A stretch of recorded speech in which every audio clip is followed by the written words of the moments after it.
This is CBN NewsWatch.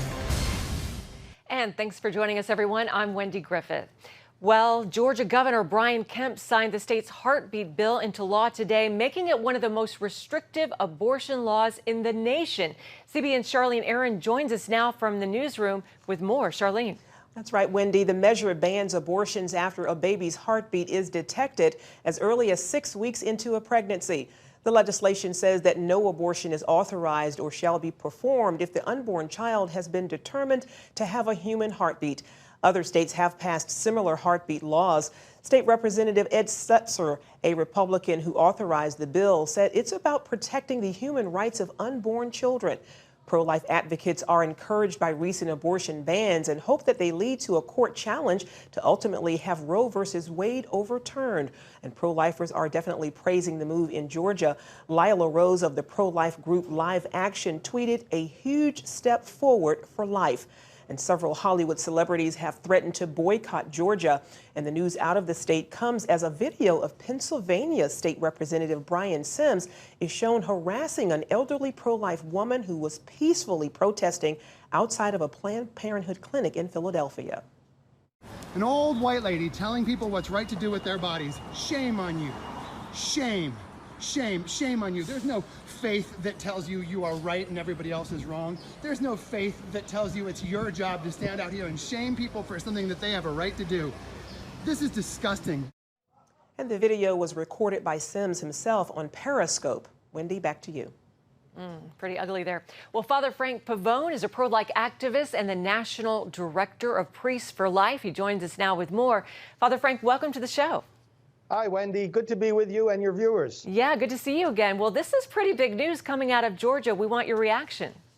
Well, it is. And, you know, we were there in the room, Priests for Life, that is represented by our full-time associate, Alveda King, niece of Martin Luther King Jr. And that in and of itself tells us a lot about what happened today. You know, we refer to these very often as restrictive laws, as bans. But Alveda's presence there with the governor today reminds us, no, this is about civil rights. The civil rights of the youngest among us, the children in the womb.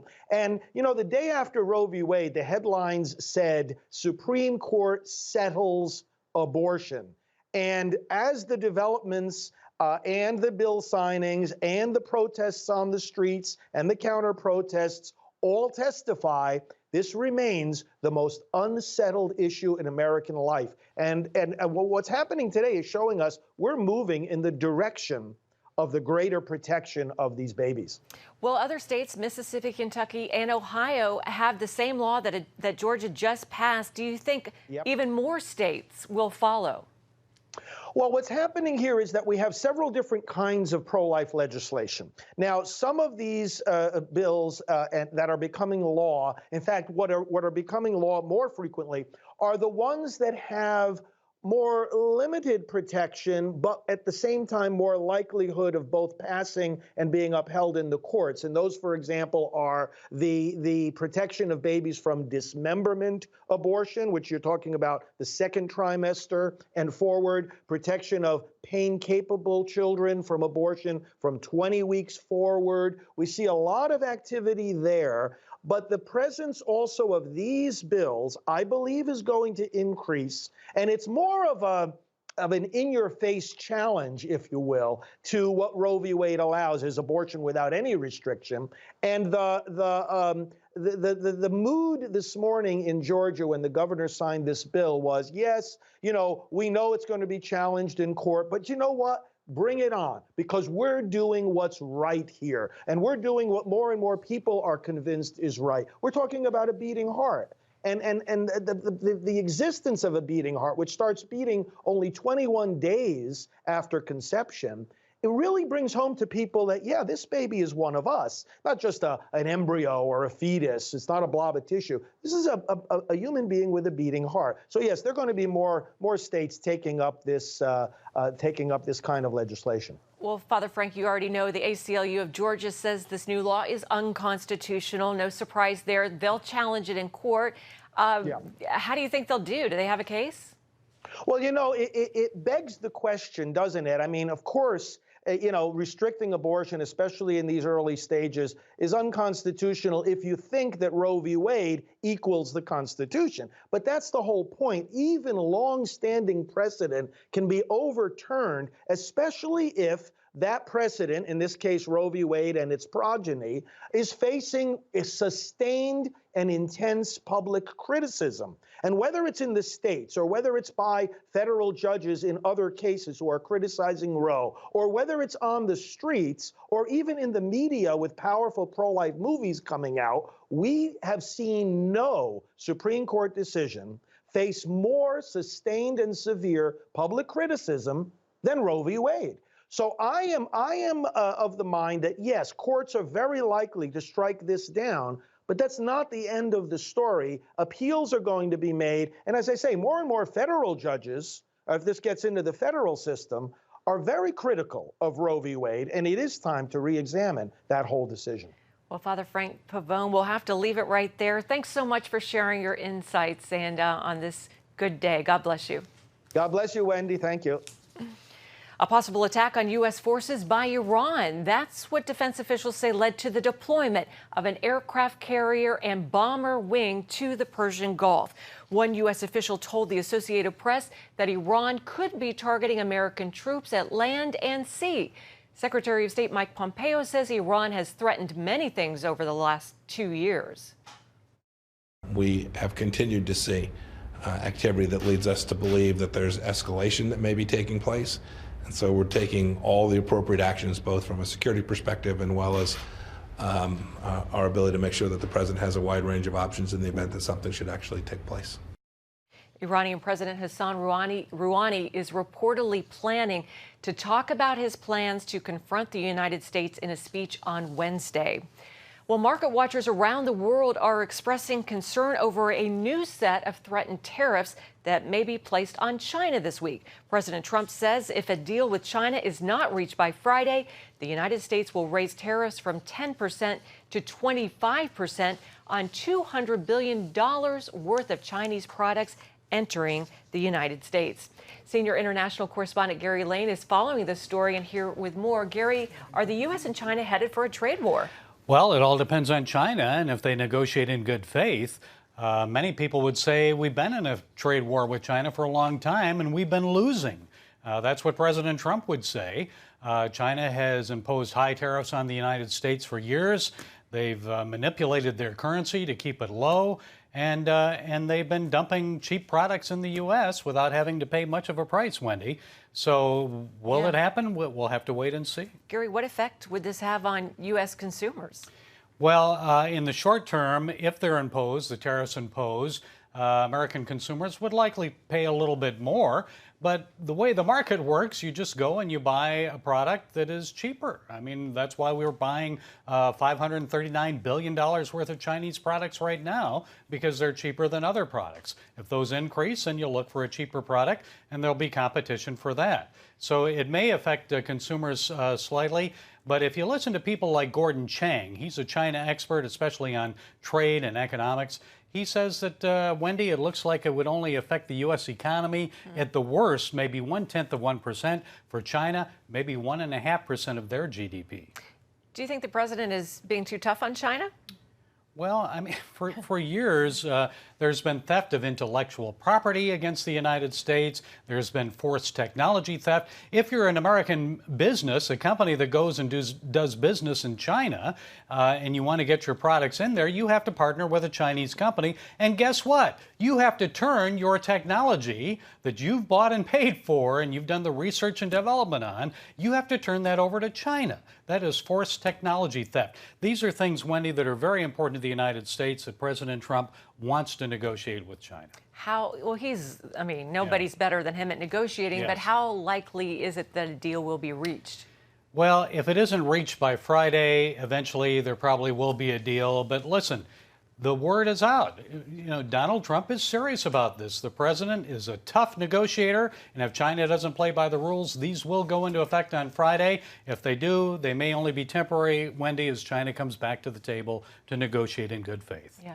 Well, I know there has been a trend in recent years. A lot of people are moving away from buying Chinese and wanting to buy more American goods. But like you said, the problem is the price. It's still a lot cheaper to buy Chinese goods. Well, many people would say, go ahead, buy American. It's helping American jobs, and you may pay a little more, but you're helping your countrymen. It's right? Very, patriotic. We'll have to wait and see what happens, Wendy. Okay, we will. Thank you so much, Gary. We appreciate those insights. We'll have more on these stories and others on Faith Nation this evening. You can watch it right here on the CBN News Channel. Well, officials in Sri Lanka say all suspects from that deadly Easter Sunday bombing are either, quote, dead or captured. Police say they also seized the explosives the Islamic State-linked group had planned to use in future attacks. Last month's bombings killed 257 people and wounded hundreds at 3 churches and 3 hotels. 7 suicide bombers died at their targets, while another exploded his device later at a guest house after his device failed at a top tourist hotel. A 9th killed herself at her home to avoid capture by police. Coming up, why surgeons are rethinking the fly-in medical missions to Africa and what one group says is a better solution.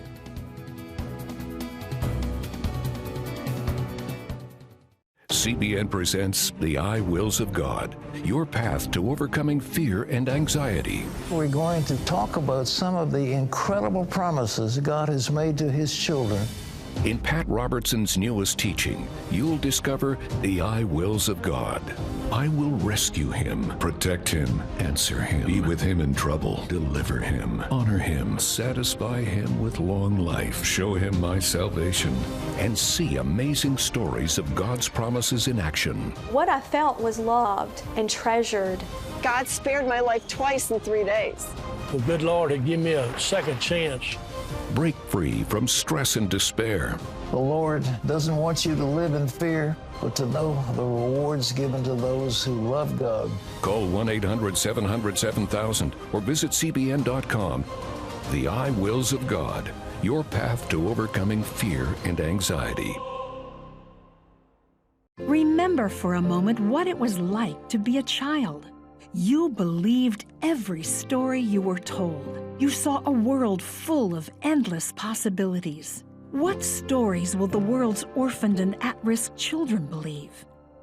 We believe the Bible tells the only story truly worth believing.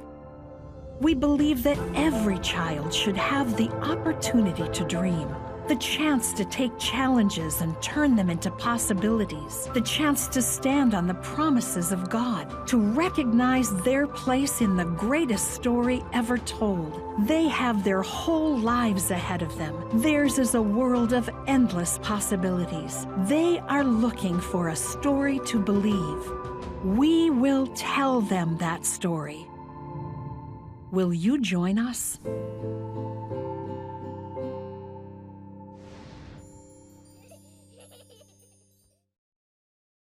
For years, volunteers, doctors, and nurses have been taking their talents to poor countries to help people in need of medical care. Now, researchers suggest that there may be a cheaper, more cost-effective solution to provide health care to developing countries.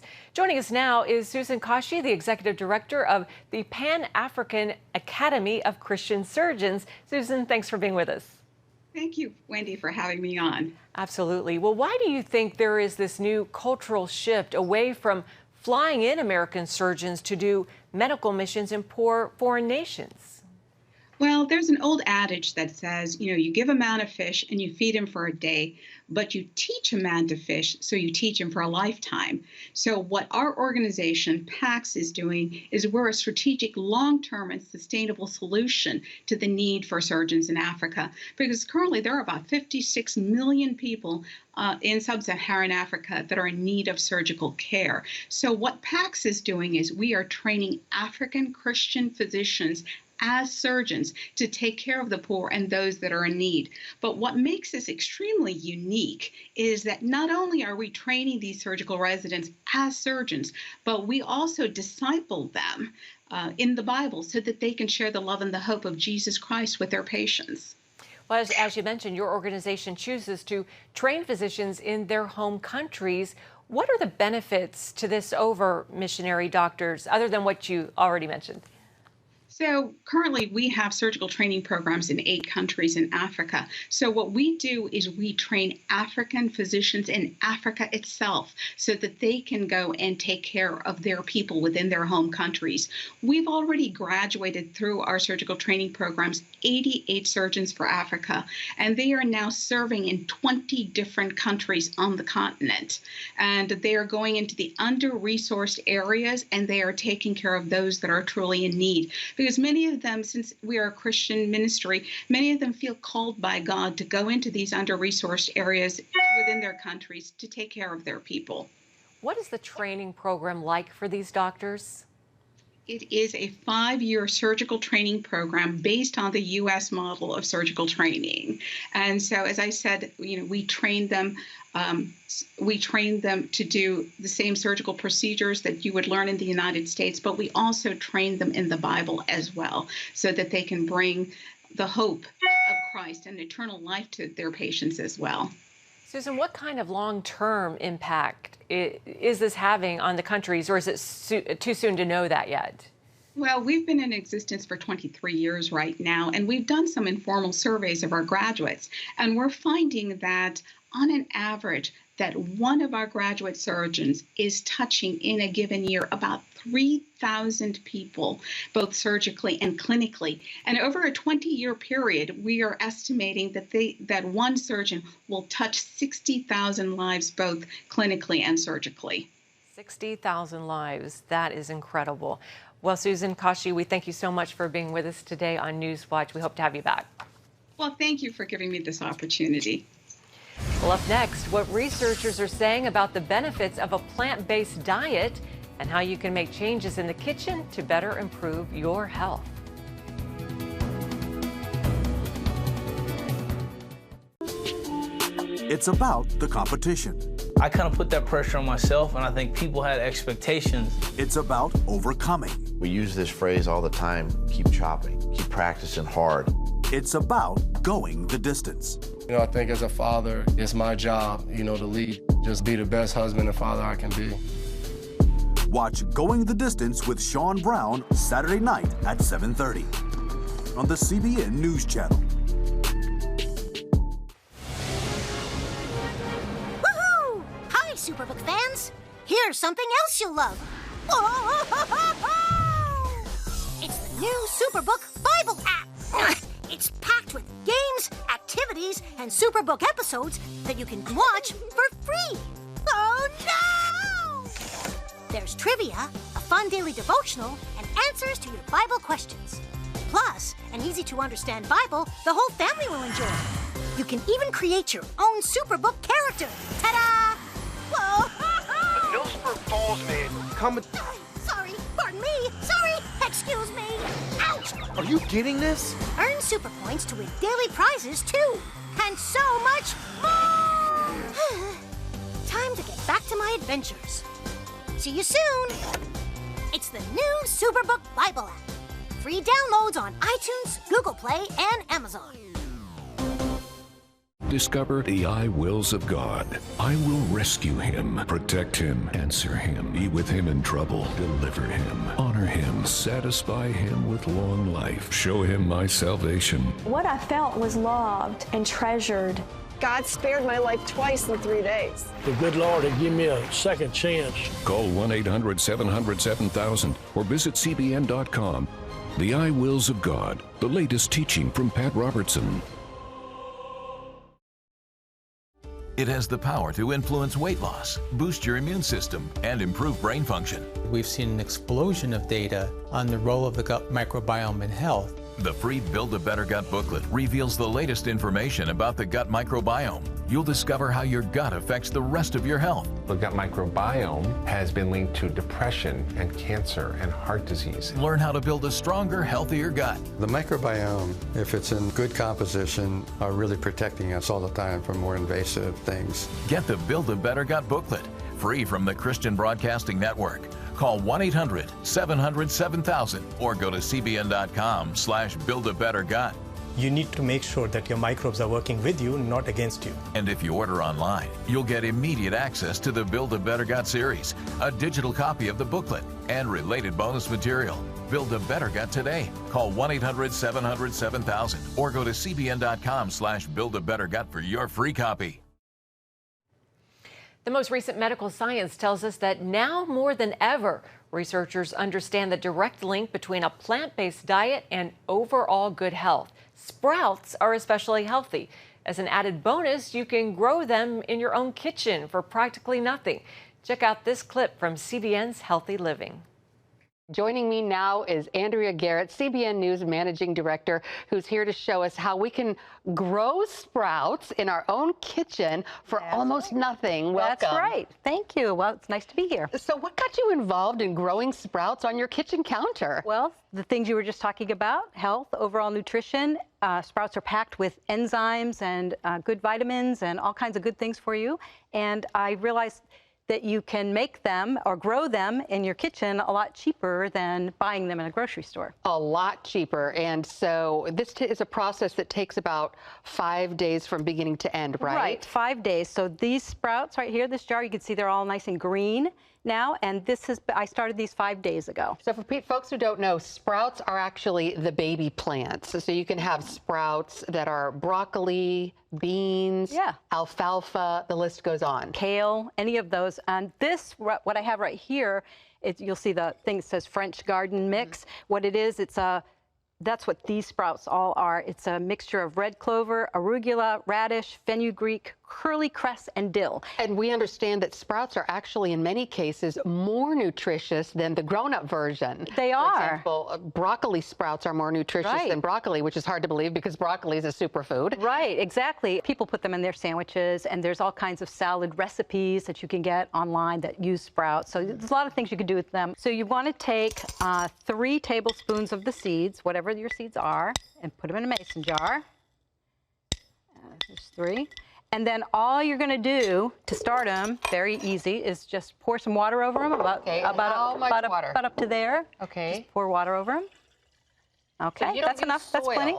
No, you don't use soil. And then you're going to put a cap on them like this. This is a mesh thing. You're going to take the little thing out of the cover out of your mason jar and put this in. Now, where do you get these little mesh round things? I'm so glad you asked. Now, you can buy them for, like this one here is a screen, a stainless steel screen. You can buy them for about $5 or $6 a set of those, but you can make them for pennies by going to the craft store, get these mesh screens that you use. They're about 60 cents for a whole sheet. For needlepoint.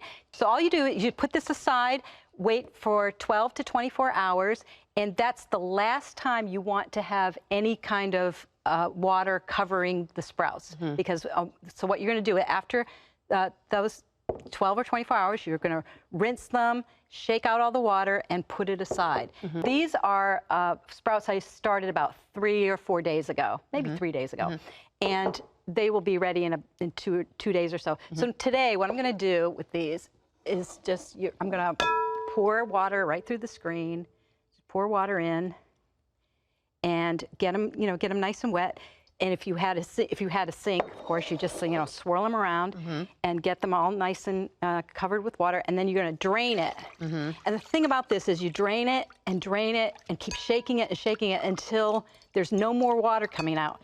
So you soak them for about a day like this, and then for 12 every day thereafter, you pour the water in and then shake it out really well. Shake it out really well, and do that every 12 hours is what they say. Right, so they're just a little bit wet. A little bit wet now, and then by the time they're ready to harvest, they filled the jar, and they're turning green, and they're a nice color, and you can just they're ready to eat. They're Love very it. simple. Where can people find out more information about this? There's a website that you can go to that has all the information that you could ever want. It's called sproutpeople.org. Easy to Sprout remember. People, all one word, sproutpeople.org. They have the seeds, they have the kits to grow them, they have all the mixtures, and they have instructions. You can get everything you need to know, and it's real easy to do.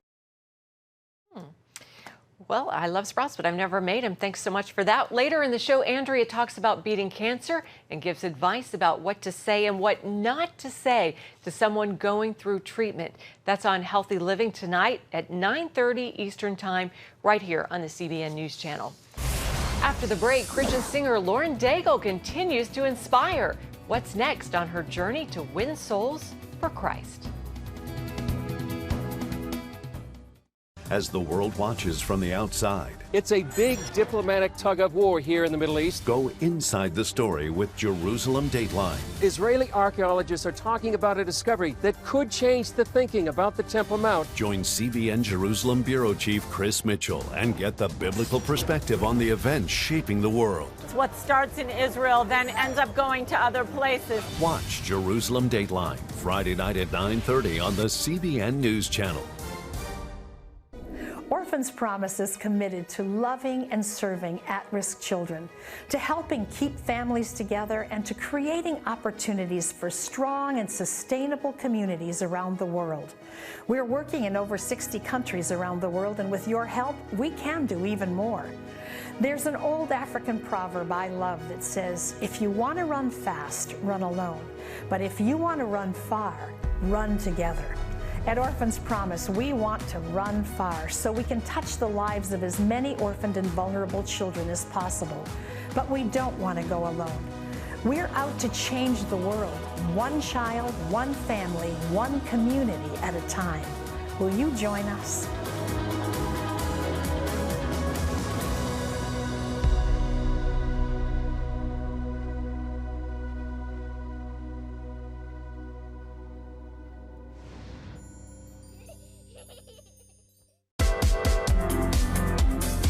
Meet the pastors who are preaching the gospel in a fresh, fearless way.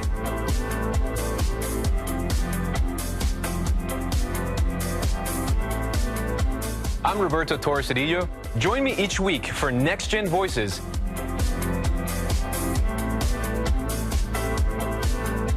And watch God transform a generation.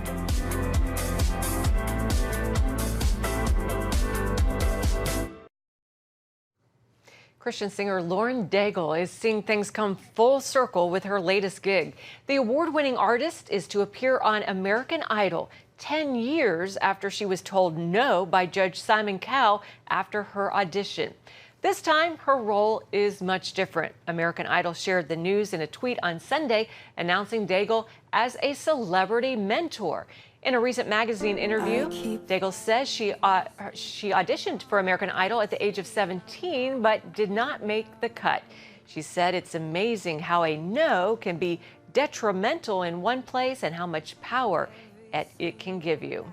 Daigle went on to say her journey has been incredible and that her time on the show gave her something to believe in. Now she hopes to inspire this season's contestants to keep following their dreams as she has done. A reminder to check out our CBN News Daily Rundown podcast with Caitlin Burke. She gives a behind-the-scenes look at a key story in the news every day, and you can find it at cbnnews.com on the show tab. Click on its title to listen and subscribe. Well, that's it for this edition of NewsWatch. You can find more on the issues you care about most at cbnnews.com. You can also watch CBN News programs anytime on our CBN News channel. We'd love to know what you think, so please email us at newswatch@cbn.com or reach out and touch us on Facebook, Twitter, and Instagram. We hope you'll join us next time. Until then, God bless you.